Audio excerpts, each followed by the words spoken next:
Anyway, let's move on to some boxing right here. Hopefully Dino comes in a few minutes. He probably oversleeping. Dino is a hardworking man, so I know, if he could come on the show, he will. So we'll see about that. But the show got to continue. Zay, I want to talk some boxing right now. We got to talk Teofimo Lopez. Does Teofimo Lopez have what it takes to make noise at 140 after struggling against Sandor Martin? And I pass the mic to you to kick us off. Man, it's very disappointing. I'm talking about Teofimo Lopez right now. When he's in the ring, seems like he's not focused on boxing.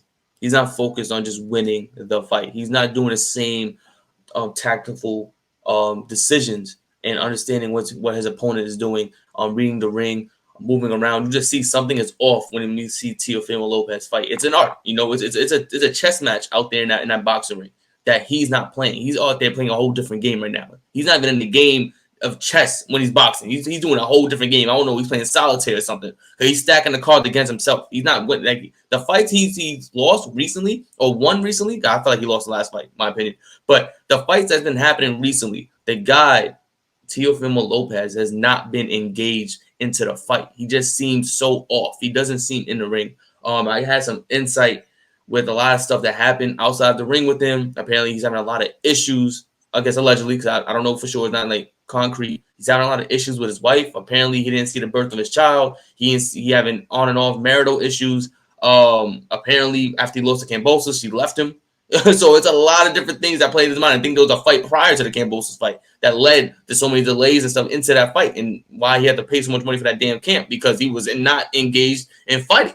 So it's a lot of different things that's happening. And I say all that to say, if he's not mentally focused and locked into the fight, then I would say no, he is not ready or prepared to be in that 140 division. There's a lot of demons out there that's ready to take a head off, literally, in that 140 division. I just think Teofimo Lopez is not in that category when he's not even at the caliber that he once was. He's not at his best. He's not at his prime. He's not even focused on fighting. His mentality is not there. And boxing is almost 50-50 with probably even 60-40 with minds, like, mentally and physically. It's a lot of it's a big mental game, and it's a mental drain. And I think if he's not even there mentally, then he can't be in the ring at all, because he's gonna get hurt just trying to be up to par with these guys who are doing nothing but to get a gold championship, who's like blocking out everything and anything just to make sure that they're winning fights. Because a lot of guys in this boxing world have to do that. There's not many Floyd Mayweathers in the world where he's able to be, showboating and do whatever he wants and then get back in the ring and still, school kids. It's a lot of different things, discipline. And that's I don't know if Teofimo lacks discipline, but the thing is that there's a lot of exterior factors that's prohibiting him from being the fighter that we saw him do when he was climbing the ranks. The guy that he was fighting Lomachenko. That's not the guy we're seeing right now. We're seeing a guy who's extremely disturbed inside, and we don't know what we're going to expect when he's fighting against the better fighters in this division. Yeah, I think to answer this question, right, does he has what it takes? I think for me, it's this version of T.O. I don't think has what it takes. This version. But maybe the hungry version of T.O. has what it takes. And I'm going to dive more into what he can do to potentially have what it takes in a division. I'll get to that in a few minutes. I want to focus on this fight because I agree. Sandor Martin got robbed, and it is what it is. I had to fight 94 to 93. The knockdown being the difference, the knockdown in round 2. I thought that there was another knockdown in the fight that they did not call. I thought that was a knockdown that obviously should have won him that fight. No, but boxing and its politics. But I think for me, T.O. is so predictable on offense. He doesn't disguise his punches. He always tries to knock you out and rely on explosiveness and speed. He needs to disguise his looks a little bit more. He didn't in this fight. I thought that in round 4, he had a little bit success. I'm just cornering Sandor Martin. He cornered him and left him in the corner, but I never thought he took full advantage of when he was in the corner. Credit to Martin's team. They acknowledged that. They saw what I saw and was like, get off the ropes. So that was good coaching advice. Something that, I'm going to get into with T.O. and his coaching and possibly parting ways with his father as trainer. But this is not the same T.O. I know. and Sandor Martin was catching him with some check hooks and slide. He check hook, slide, and he fell. And almost caught him the second time. He caught him the first time was a check hook. The second time that they didn't call was a check hook. So he made the same mistakes. That's not good when you're not able to adjust, and that's something that has to go into his corner or him taking instruction. But I don't know why he doesn't jab more.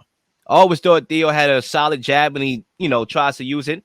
Look, the fight against Loma, right? I think people underestimate how good Teo looked in that fight. A lot of people was like, oh, Loma gave him 4 or 5 rounds, which he did with his patient approach. But Lopez did neutralize his ability to create angles. Okay, so he did, he made the adjustments in that fight. I looked at that fight and I saw the adjustment that Teofimo Lopez made. I saw it. Okay, that round 12, the championship rounds, when it looked like the momentum went back to Loma, he won that round. And he took that round away. And he took the fight away from Loma in that round. So clearly he has the skills and what it takes to be a champion. But right now, the version that we are seeing is not the version that's going to succeed here. Okay, it's the undisciplined. It's, I made it to the mountaintop and I lost my hunger. Okay, and he needs to find that hunger back. You see him after the fight, do I still got it? When you start saying that, that's never a good sign. When you say, do I still got it? That's the worst thing you could do in a sport of boxing where you have guys that want what you have, want the success that you have, want the name brand that you have, okay? And that's just not a good look. So can he make noise at 140? I think by all means he has a talent to. But he's going to have to, fight, not even fight, but he's going to have to probably fire his trainer because I don't believe that he has the best trainer. And it's always good to a certain extent. I understand that there's always a debate that fighters blame the trainer for their mishaps in the ring. But at the same time, sometimes it's good to hear a new voice.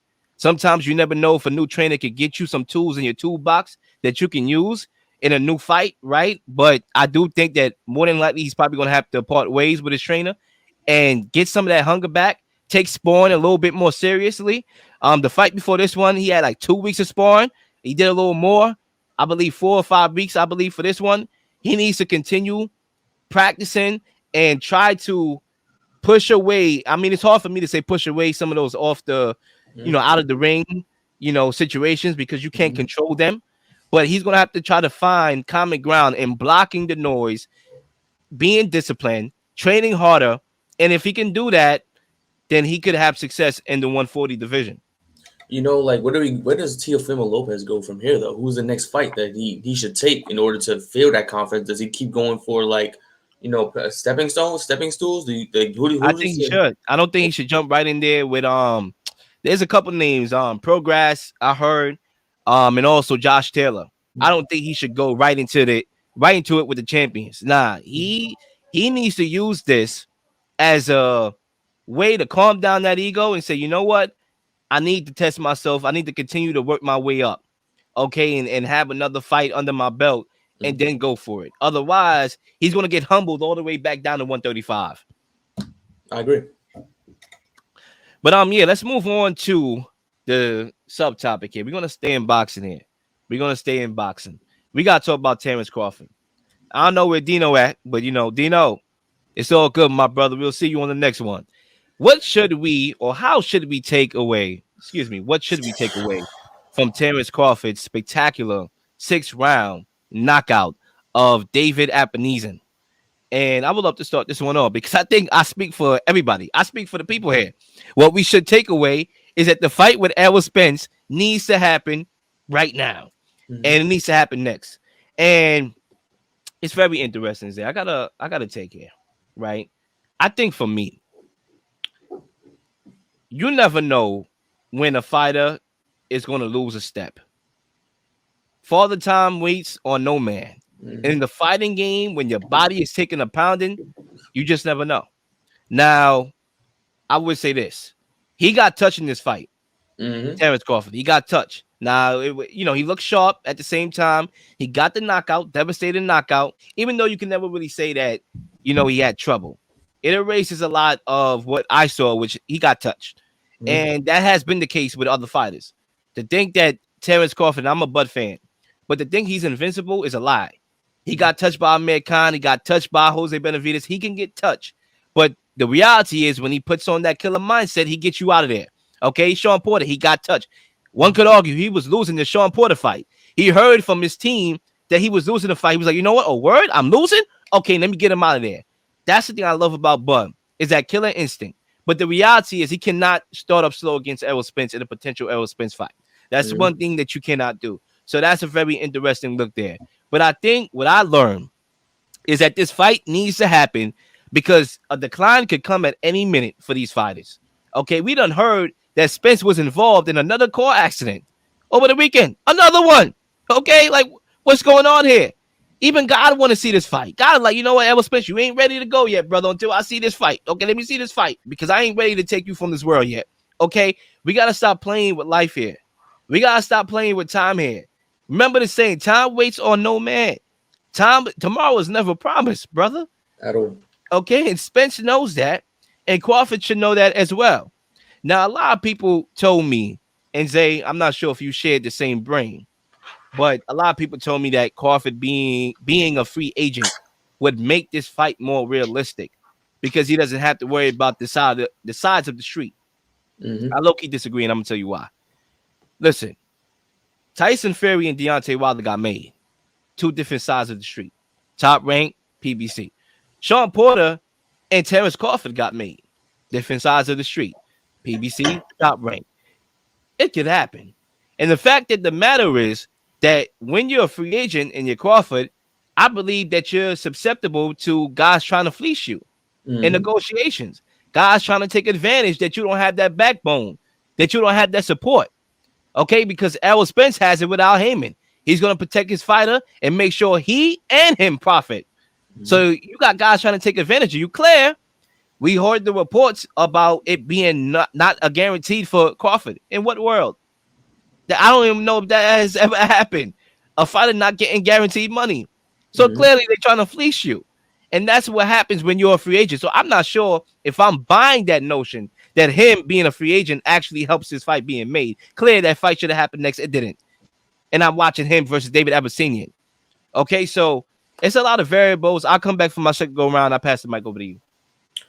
It's just it's wasting time. That's what I take away from this fight. This knockout. I just feel like it's Bud and Spence. At the head of everyone in the division, who's gonna be the I guess the last warrior standing. And it seems like whoever's gonna retire first is the guy. It doesn't seem like they're gonna fight. It seems like it's a repetition of Mayweather and Pacquiao. We're seeing guys they're gonna fight way past their prime, and then we're gonna see that fight happen. It's kind of like a waiting game to see who loses first against somebody, and then that's when that fight is going to happen, and that's annoying. I hate when boxing does that.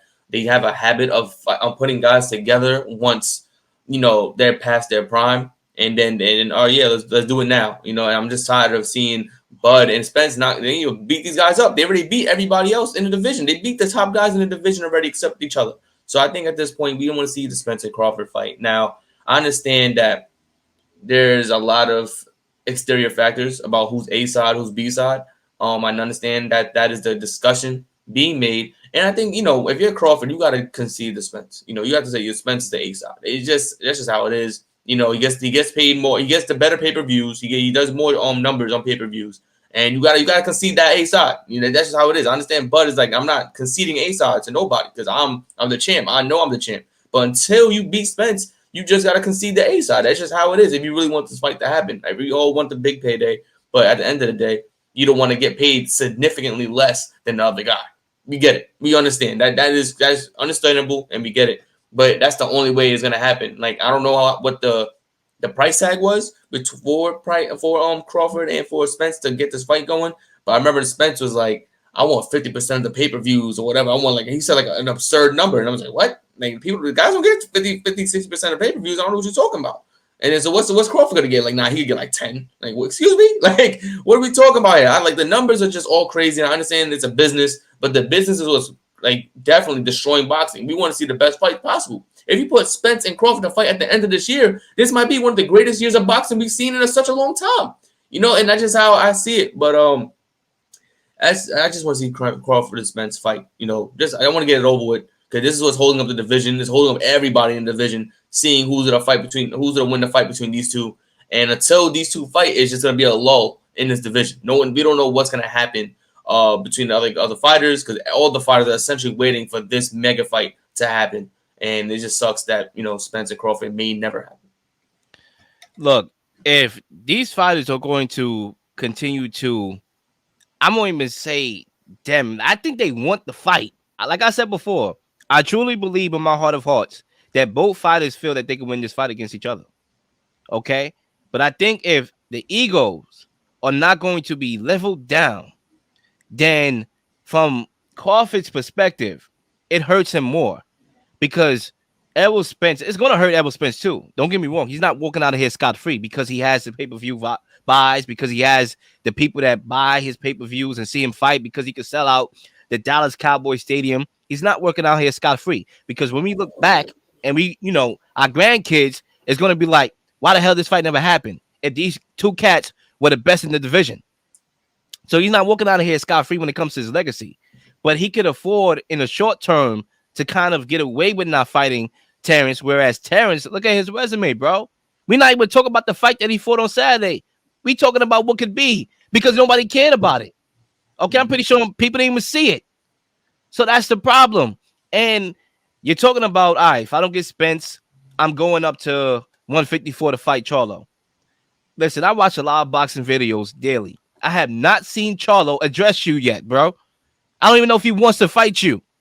Okay? Where does that leave you? Yep. Oh, he should have been fighting Boots instead of this cat right here. Fight Boots then. Mm-hmm. Somebody in here, right? Spence Crawford, fight Boots, because he's a gatekeeper here too. He's an X factor here too. He's in play too. So, boxing is just boxing. Corruption, where we talked about the fight earlier. Politics, where we talk about the fight now. It's just a whole lot of things, and that's why even when I do get optimistic about boxing, I always get my reality check in the mail when I check my mailbox, and it is what it is.